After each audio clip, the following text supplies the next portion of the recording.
Mel, you apparently have an announcement about new tables. Last I had talked to you, it was this next batch of tables was going to be Zen Originals. I'm taking it that may not be the case now. Yeah, the next set of tables coming is Williams Pinball Volume 3. Ta-da! Yeah. The original pack that we had been kind of referencing before has been pushed out a little bit just due to changes in we're a video game company. This stuff is shifting, sometimes changing priorities, opportunities, whatever. So yeah, Williams Pinball Volume 3. Tom, do you want to do the honors? Yeah. Well, so it's going to contain my table, which is of course the best table, Safecracker. Safecracker, really? Safecracker, yeah. Then we got Theatre of Magic and Champion Pub. Theatre of Magic and Champion Pub. Wow. It's a varied pack. That is a varied pack. I mean, there's no doubt about it. Okay, so I got to know with Safecracker, it's a much smaller table for anybody that's never touched this thing. It's I don't even know if it might be smaller than a 3/4 size, but it's a small table with small flippers, tight action. How did that affect translating it to the video game? From my point of view, actually, it went smoother than I was expecting it to. I thought there'd be sort of all sort of problems with the cameras and the flippers and the physics and everything, but fingers crossed, it was fairly smoothly, and people will enjoy it just the same as the original table. I mean, maybe for the graphics artists, it was a bit more work setting up the cameras properly, but yeah, for me, it went well. With the enhancements that are going to go on that, is there going to be something tackled differently with the game board aspect of things, or is it going to be just a pan up and see it kind of aspect? Yeah, it's just the same as a sort of a pan up, but we've got a burglar character that he sort of jumps in the sewer from the overlap and goes up to the back box and sort of plays along with the board game. Where he gets captured by the guard and throws the Cyberdog biscuits, and eventually gets the stash at the end. So it's a lot more interactive that way. So lots of opportunity for the 3D animated characters that you guys like to throw on tables. Sounds like. Yeah. So this one, I sort of also wanted to make the animations a little bit more cartoony. Okay. So it sort of fitted with the table style a bit. I think the sort of motion capture guy, Deep, for this table, and then like the animators had a lot more. Deep was again? Yeah. With the comedy sort of animations on this table. Yeah. How are you guys handling the tokens? So you can win the tokens the same way. Just win the back box game and it comes out. And what you do is they get stored on the overlap, and they get stored sort of from game to game, so you can collect all 20. Okay. And can you use them? Will you have to use them to play the super game aspect? Yeah, there's an Assault on the Vault mode, and you have to actually use one of those tokens to start that mode. Okay. Theatre of Magic. I gotta believe that's one that you get to go nuts on with the animations. Absolutely, yeah. I think the animators had quite a few problems with that as well, because like the magicians sort of disappearing into a hat and all sort of magic tricks with cards and everything. So it was one of the more challenging tables. It's one of those tables too that when you see it's a very heavily modded table. I mean, one of those that people love to mod in real life, with having a fully rotating tiger saw, doing all sorts of extra lighting on it. So yeah, I gotta imagine that'll just look fantastic. And then the last one you said, I forget what you said. Champion Pub. Champion Pub. Yeah. Oh man. I'm looking forward to the lighting on that one. Because that is one that I always hate comparing you guys back and forth with Pinball Arcade, but I gave them the riot act over their lighting of that one because it was just like, guys, I can't see the fighter. There's an uplight blowing up on him, and it's just so. I've always been looking forward to one that's properly lit. But that one too, when you think about it, guy, you got the jump rope challenge, you got the speed bag challenge, you've got just the boxer himself. There's all sorts of stuff that that will go in on that. Mel, you had kind of mentioned before that Champion Pub might be an issue with I'm assuming it's the gambling aspect of it, that when we were talking about censorship initially, that there was something that would be having to take out. What would be for what was the issue? Let me put it to you that way. What's the questionable content of that table? I believe there's gambling and there's alcohol reference and probably tobacco reference. A lot of alcohol and tobacco. A lot. Will you? So with consoles, because I don't know where we are in that whole area. Obviously, mobile and PC, we're not having any issues with censorship. But is there something that you're going to have to just plain excise from the game for a family mode? I don't know if we had to totally take something out for the family mode, but we'll probably be hearing about that from the internet very soon if there was. YouTube video comparisons. Right. No, I don't know actually. Okay. Yeah, we'll have to confirm what that is. Look, it has to meet age rating on consoles, so yeah, there's going to be alterations. I can confirm that much. Right. On PC and mobile, nope. It is what it is, the game itself. Yeah, that's a pretty good pack right there. I'm surprised by Safecracker. I didn't expect that one to rear its head for a while. It happens to be a favorite of mine, but that's... Yeah, I know it sort of splits a lot of opinions. You know, a lot of people don't like the complete randomness of the board game. You know, there's not enough pinball action in it. You know, it's not so skilled based. But on the other hand, it's a novelty. It's a fun table. And I like it. Well, it's also because it's those little short flippers.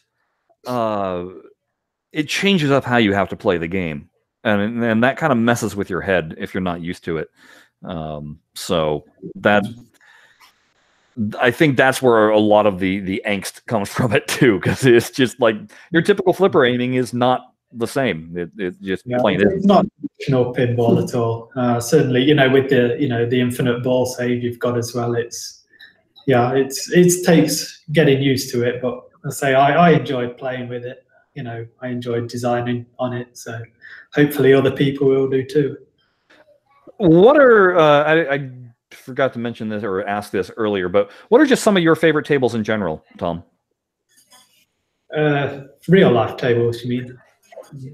No, I know, but of the real life tables, what are some of your favorites? Yeah, I mean, I've mentioned my two favorites already: Twilight Zone and Circus Voltaire. Okay.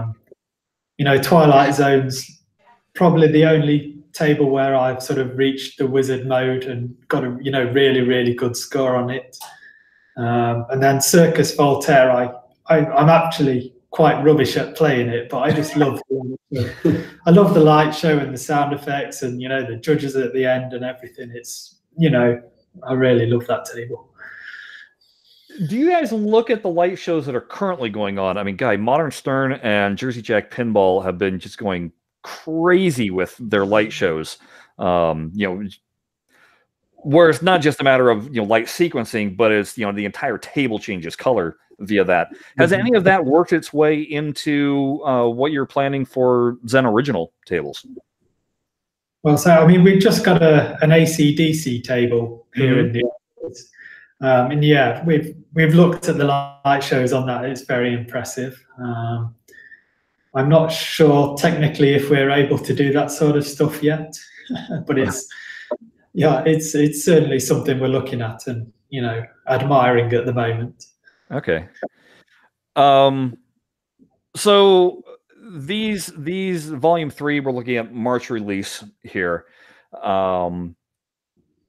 Are we kind of expecting now this pattern of probably, I'd say, every 3 months we're seeing a table pack drop mill? No, it's going to actually speed up. What? Yeah. Need to start working overtime. Ahead of you. No. It should be. Let's see. So we have a March release. We're going to have a May release. So maybe it's every 6 weeks, 8 weeks. Hopefully, we can have something rolling out. Wow. And we'll see. We'll see how it goes. How that cadence works. But ideally, we want to announce, and then 2 weeks later, we're out. So we don't like to announce something and have everyone sitting on it. Where is it? Where is it? Where is it? But we're going to get in a cadence here where hopefully it's very steady. Last year we got 2 volumes out quickly, but we were working on one for quite a while, getting our workflow worked out and the whole process going. But we're getting more efficient at this, and Tom is really, really good at it. So yeah, it's so now that we've got the first 2-3 packs out, we know what to expect. Things always come up that are a little bit difficult, a little bit challenging, but yeah, so the overall process is a lot more efficient now. Yeah. Almost like you've got the infrastructure built, so now it's just easy to drive down the road. Sort of, yeah. I mean, it's kind of like it's go time. Hopefully, there's some surprises this year, and now that we know what's going on, we know what to expect from this new group of players, and mobile's becoming established, and new. I don't know. There's just we got the baseline built, so we can roll now. Well, I foresee a whole bunch more beta testing for me, which is fun. It's kind of cool. I enjoy